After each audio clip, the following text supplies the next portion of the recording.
Elijah Comas is a New York City and Pennsylvania-based actor, director, composer, student of theater and religious studies, and co-concierge. In his own words, Grassroots theater! Interdisciplinary, dynamic curation, citizen artist, praxis. Buzzwords, blah! Actor, director, composer. Student at Wesleyan University. Co-concierge at Wits End Manor. This is not a manifesto. I've tossed around various different about page ideas and they all feel very pretentious. So here's a few things I think I believe. Theater is entertainment. You shouldn't have to have been in the room to understand what's happening on stage. It's a pretty damn powerful tool for community mobilization. Aesthetics make our hearts beat. We sync up in the face of beauty. It's a good way to try to understand the world a little bit better. He can be found on Instagram at Elijah X Comas. That's ELIJAHXCOMAS, or his website, elijahcomas.com, or the website for the Method Gun, which is themethodgunwes.com. From the Wits End Manor, have you ever wanted to run away from the world? Pretend time could stand still, drink hot cocoa and cuddle, create moments. Welcome to Wits End Manor, a room/theater/restaurant/harbor/warm place/pillow fort/open invitation inhabited by Ellis Collier and Elijah Comas. Above all, it's a space for you to join, play, relax, cuddle, and create life with us. Open all waking hours, mileage may vary, and complete with state-of-the-art nook. Come, discover, indulge, and exist in our corner of comfort. Hey, Hey there, how are you? good. If my memory serves me, I met you via your parents in some way hmm before ever working with you or seeing you work. I think that's correct. The first time I remember working together, or at least tangentially, was I guess it would have been 2016 Gas Pipe One Act Right. Festival. You did, what was it, My Fellow Americans? Is that what it's called? Yeah, I had that monologue that Jove wrote, and then I directed one of the ones Right. there. Yeah. Right, and that was when my mom wrote a one act. Yes, And yes. me and my sister were in that. And she directed the one she wrote, right? Yes, yeah, Yeah. correct. You made a point after forwarding your info to me to make sure that you clarified that you are a theater and religious studies student. That was very important. So is that your general focus in life and in studies right now? Yeah, I guess. I mean, to be honest, studying religion sort of happened by accident once I came to college. I didn't grow up thinking of myself as particularly religious or spiritual in any way. But I just happened to take a class at school it was a religion course. And the vocabulary about community and ritual, and in particular, the way that religious studies the discipline is interested in the way people engage with space for the purpose of religious ritual I saw a lot of parallels between that and the way we as theater artists engage with space for the purpose of theatrical ritual. And so it just sort of made sense in my head to sort of pair the two. And now, honestly, that I made that decision a year and a half ago to study both theater and religion hand in hand, I've realized how much the arts are my spirituality for me. I really, really agree. It's interesting. I'm a spiritual person. Was not raised with religion in any way, shape, or form. Even the word God was not a part of my upbringing. But what I call God entered my life when I was 19, and it's been a continuing, evolving relationship, is what I would call it. But finding acting, what I have found is that my spirituality is completely directly in line with performing. And I suppose that's because I'm tapping into my true self, which is where God resides for me. Does that resonate with you at all? Yeah, I don't know. For me, I don't know if it's, or at least I don't think about spirituality in terms of a higher being necessarily. I don't, not to put words in your mouth. I don't know if that's how you're thinking about it either. But it's much more about the idea of community and sort of the energy that surrounds us when we're with other people, and the way that fills us and creates new performances, new energies. And that's what I'm interested in, always pursuing. You asked in the email to sort of think about my artistic statement. And I don't know if it's clear from my about page that you read, but I sort of believe that my artistic statement is different with every project, and part of that is because of the idea that like the energy that is coming from the people you're surrounded with is going to be different from project to project and from night to night.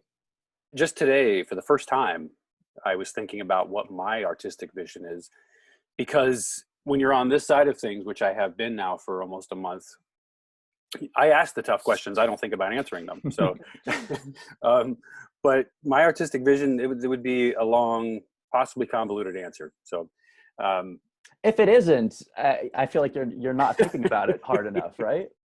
what is grassroots theater? So my dad, who you know, has worn many hats throughout his life, but or sort of consistently has been a political and community organizer. So I sort of grew up with that language, and I'm from central Pennsylvania, rural town on the Susquehanna River. I sort of grew up with that language of thinking about grassroots organizing, and it's the people that need the change or making the change happen, and sort of this like bottom up way of thinking about making change occur. And that sort of is, I guess there's a way of thinking about things in general that comes along with that. So when I was coming up through high school, I became really interested in directing. And I had the privilege that my high school, give a shout out, I guess, Lewisburg area high school, let me direct a show for my senior project in high school, which had happened a couple times in the past, but there was really no infrastructure for that to happen. So I both created the process of the production, as a director does every time, but I also created the process for that kind of work to occur coming from students. And that infrastructure has persisted. There've been a couple productions from what is known as Student Theater Collective since I graduated. And they're totally their own thing, which I have nothing to do with, and it's so amazing. So thinking about theater in terms of creating opportunities each time you do it, or creating events each time, and doing it with the people that want those events to occur. So like and my most recent example of that is this last January, I put up a production in my parents' garage, and we converted the garage into a 33-seat, essentially black box, except it wasn't a black box. It was covered in like old paint cans, and you know, the lawnmower was sitting in the back of the stage. But that was Stupid Fucking Bird by Aaron Posner. Great show, great script. Yeah, and so this idea of like creating your own opportunities is really important to me, and that's sort of what grassroots theater feels like. So perhaps you pulled that word from the political world? Yeah, no, definitely. Okay. Mm-hmm. Yeah, and then dynamic curation. Dynamic curation is something I'm still unpacking, that actually I stole from an actor that I've worked with a couple times, Paige Kajuba, who's still currently a high schooler at Lewisburg High School. And she was in my production of Stupid Fucking Bird in my garage. It's still absurd. And wonderful. That's great. Yeah. But she had this idea of dynamic curation that she was talking about, and I asked her about it. And she described it as like when you're hosting a social event, anticipating the way specific people are going to interact with each other, and the like social dynamics that are going to be present, and how can you curate that. Sure. That's her use of it, and as far as I know, she came up with the term. I'm really interested in applying it as a director and a performance maker, I guess both to the actors and the performers, but also to the audience, and thinking about the dynamics that are going to be happening between the audience and the actors. And how can I curate that? It's honestly just another way for me to think about directing. Citizen artist. Citizen artist is honestly something I identify with less, but one of my professors, Katie Pearl, talks about citizen artisanry, and I think also American Conservatory and Theater in San Francisco describes their MFA program as preparing citizen artists. And it's just the idea that as artists in the world, it's our civil duty to also be citizens and to use our craft as a way to socially and politically engage with issues and people and communities. So also perhaps pulled from the political world, the idea of being an active participant in democracy, or in this case, an active participant in the theater. Yeah, absolutely. I mean, I guess for me, it's less about actively participating in like American democracy or the hegemony of American democracy, and more in participating in the social institutions that make up what our democracy purports to represent. Okay. And then you also have this other statement. I really wanted you to expand on this one. You shouldn't have to have been in the room to understand what's happening on the stage. Could probably word that better, huh? Yeah. I mean, theater is, as wonderful as theater is, and as much as it is what I'm devoting my life to, it's so inaccessible to so many people, both either from a financial perspective, because it's unaffordable, because it takes money to make theater happen, or because it comes from this sort of elite intellectual place and is only treated in an elite intellectual way for the vast majority of the time, at least in my experience. And I'm really invested with my own work in trying to make it something that is digestible by anybody that stumbles onto it, but that is also not. I think you could make, you could adapt. You could make a show about a dog that wants to be. That's a horrible example, but like you could make something absolutely trivial and call it digestible, or you can make something that is as equally important and complicated as like whatever, A Long Day's Journey into Night or some classic American play, and approach it from a place that makes it digestible to a much vaster array of people. Sure. And that's a really important value to me as an artist, is that my work or the work I create with other people is meaningful to us and meaningful to other people, and doesn't sacrifice intellect or curiosity, but creates opportunities for anyone to be intellectual about it or curious about it. I guess another way to say it is, if the artists are the only ones that are understanding why the art is happening, I question how valuable it is for the audience. It's not a statement about the live event of theater itself. It's a statement about the creation of the work. So you shouldn't have had to have been in the rehearsal room. Gotcha. You're talking about this relationship of theater. There's a group that I was with for a few months called the Seeing Place Theater, which is based here in New York. They're in the Upper West Side. They're phenomenal. And they're the ones that made me look at theater less as a chance for me to perform for an audience, and more like, this is a relationship that's happening.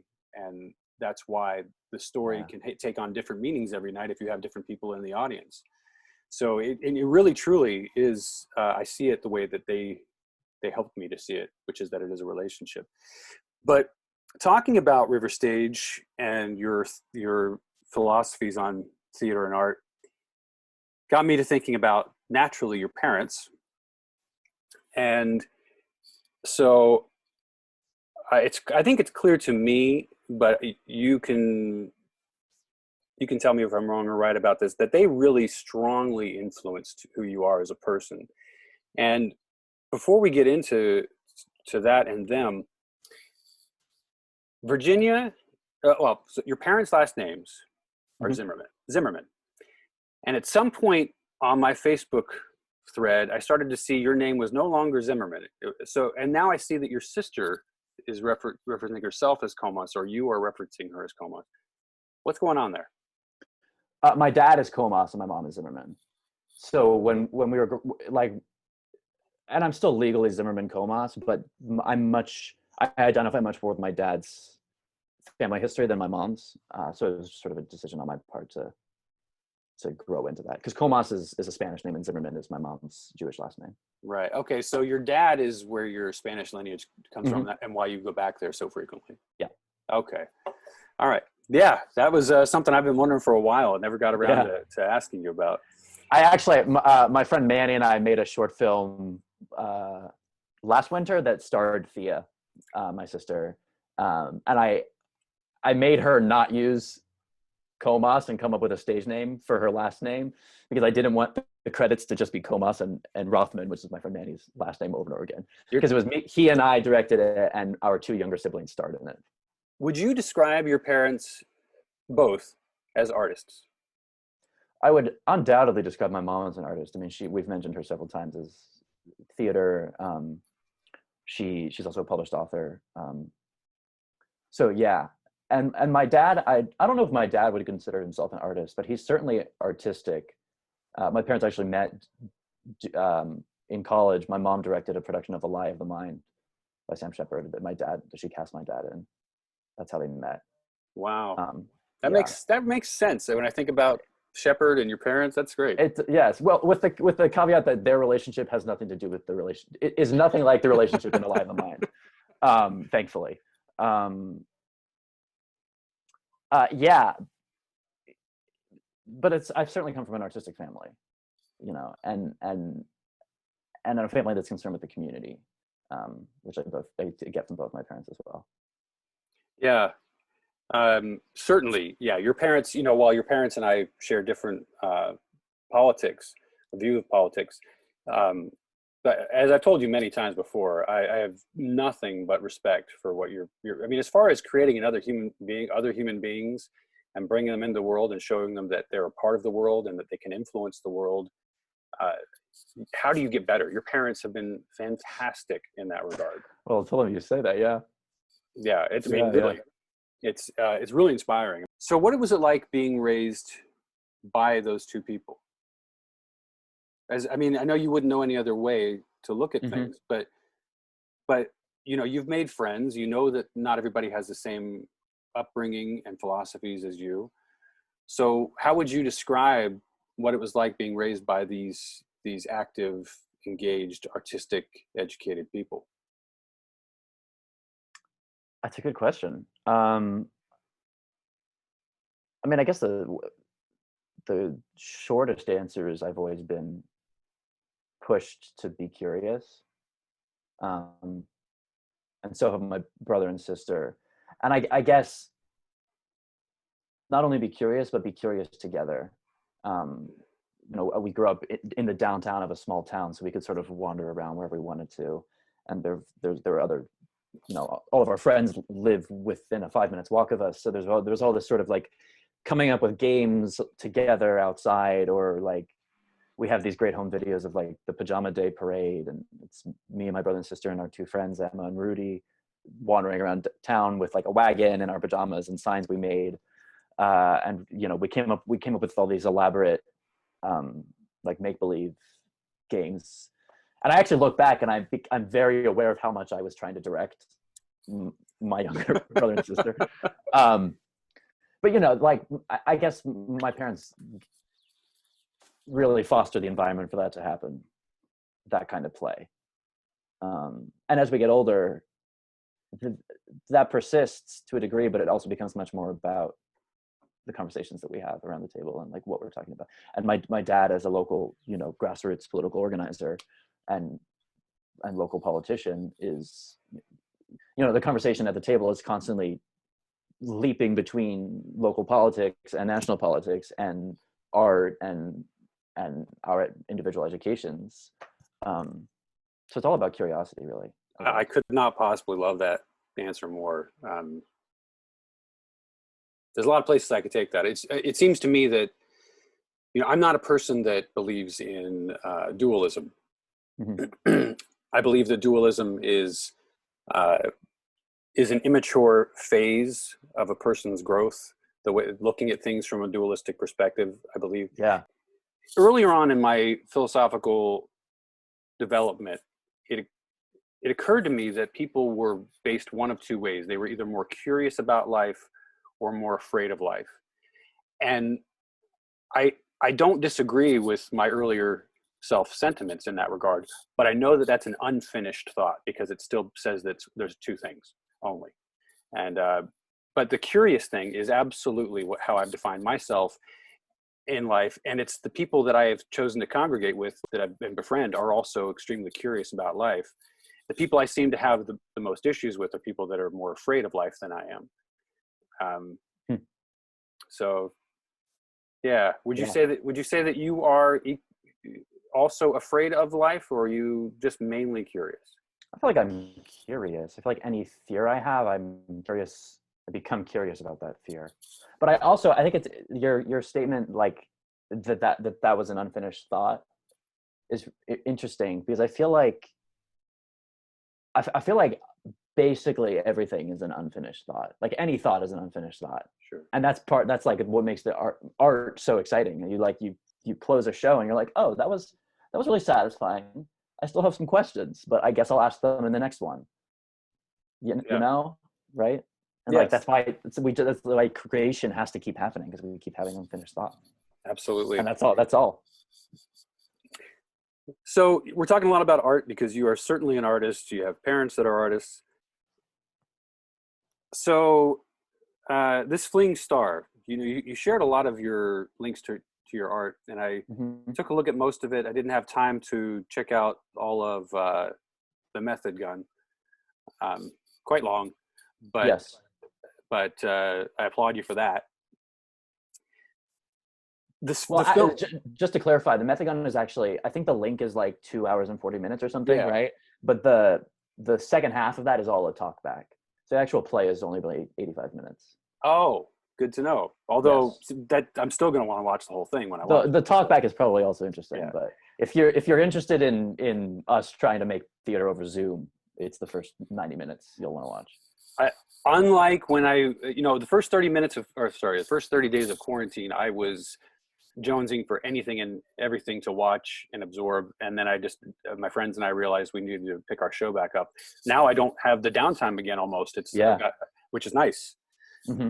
I It's have, nice to not have downtime. I'm now having the downtime because I spent, the Method Gun was the show that my university was putting up, so it was a class that we had to keep doing despite the fact that the pandemic happened, and it became more than a class for all of us. It was, like we talked about at the beginning, for me at least, it was, not to speak for the whole company, but became this spiritual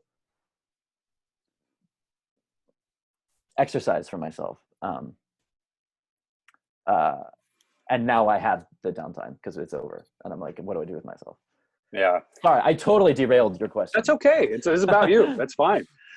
So I just want to read what's at the very beginning of This Fleeing Star. I really, really liked it. Type 1a supernovae can only occur in binary star systems in which two companion stars orbit each other. When one of the stars reaches the end of its main sequence life, it loses its hydrogen envelope and the leftover stellar core converts into a white dwarf. As the stars continue to orbit each other, the white dwarf's companion star will begin to dump some of its outer envelope gas onto the white dwarf. The white dwarf, unable to perform nuclear fission, cannot sustain this additional mass past and I had to look up the pronunciation of this, past the Chandrasekhar limit of 1.44 solar masses. At this point, the white dwarf will be entirely obliterated by its own thermonuclear explosion. Without the gravitational forces of the white dwarf, the companion star is immediately flung off into space. This fleeing star is referred to as a runaway star, and it will soar blindly through space until some other force acts upon it. Man, I love that. I just love that as a work of poetry. Now, a couple other things, then I want to get your thoughts. Mm-hmm. So, first of all, I love that. I would like to know where you pulled that, if it's from a textbook or whatnot. I want to also say that I thought that the film had some really good edits. There were instances where confusion was shown simply by the way that a particular scene, almost a frame in the scene, was put where it bounced all around. Yeah. There's a lot of visual aesthetic storytelling, which to me was very it was Lynchian, some of it. You could say there was some Lost Highway-ish, there's the highway driving. That's very Yeah. God, that shot is so awesome. And then there's also just other visual films. I wanted to find out if you were aware of any of these and what your thoughts were. Into the Void, Tree of Life, Baraka, Upstream Color, the Qatsi trilogy. Are you familiar with any of those? So I don't consider myself a filmmaker. Really, my friend Manny Rothman, who I made this with, who filmed it and edited it. So all of that like is all him, and he's so phenomenal. And all the people that are watching this, I encourage you to check him out. Also, his website is mannyrothman.com. MannyRothman.com. Yeah, MannyRothman.com. And I've heard of all of those films from him. Have not seen any of them myself. Okay. Yeah. The biggest aesthetic influences coming from me for this were A Ghost Story, which is directed. I don't even remember the director. Which is you're like, if I was a filmmaker, of course I'd be able to like tell you the director and the studio and the year, right? But A Ghost Story and It's Such a Beautiful Day, which is like a multimedia animated movie. So with this fleeing star, Mhm. you touch on school shootings. So I have a multifaceted question for you here. So Right. what is this fleeing star about? And what has your view of the world been as you've grown up? Because you're currently how old? I turned 20 in a month, so I'm 20. All right. 20. So you are Gen Z or whatever. Yeah. This millennium is all you've known. Mm-hmm. So, you know, your parents and I are, I guess, probably about the same age.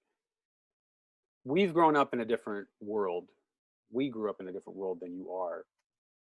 The fear was not really a part of my life growing up. There were these nonsensical drills for, the Cold War, where I did remember getting under a desk when I was in,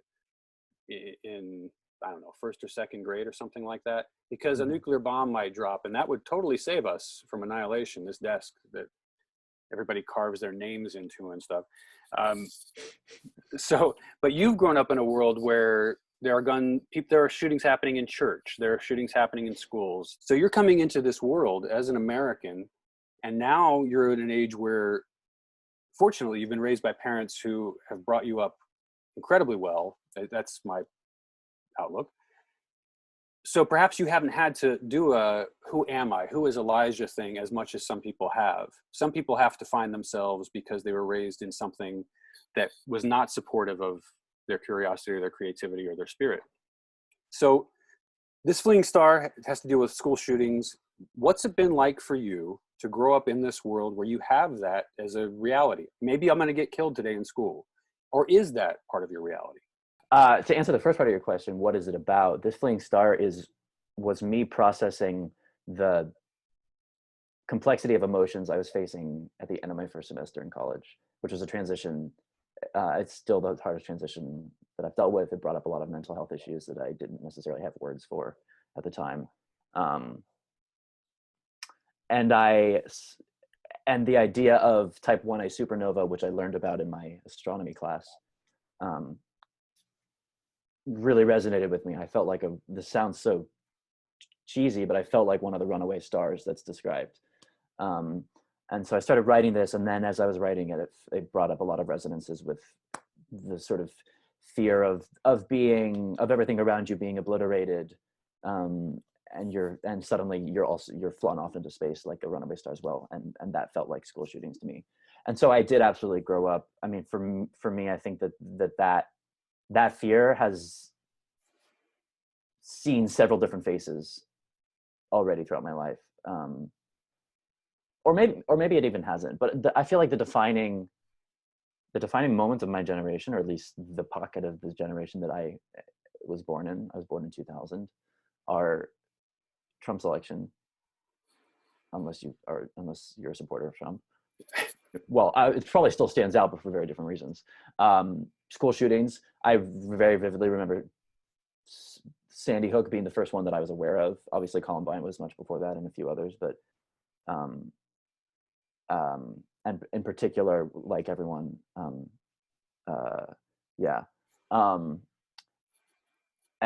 obviously now coronavirus, right? Like this is the event that is undeniably changing the rest of life as we know it on a day-to-day basis, ultimately. So there is this like sense of fear, generational fear, that I think is an undercurrent, not to my work necessarily, but to my life and to everyone that I associate with. And that informs the way we interact with each other. There's an urgency in everything. Urgency is a big part of it. Thank you so much. It was nice to see your face. Yeah, you as well. Thank you for giving me your time today. I appreciate this. Absolutely. It's It's a great way to to try talk. to understand the world a little bit better. You can find a logia. Sorry, I don't know how that just happened. It's not the worst I've heard, surprisingly. I kind of like it, to be honest. A logia. A logia. Well, it sounds like a building in Spain, you know? Yeah.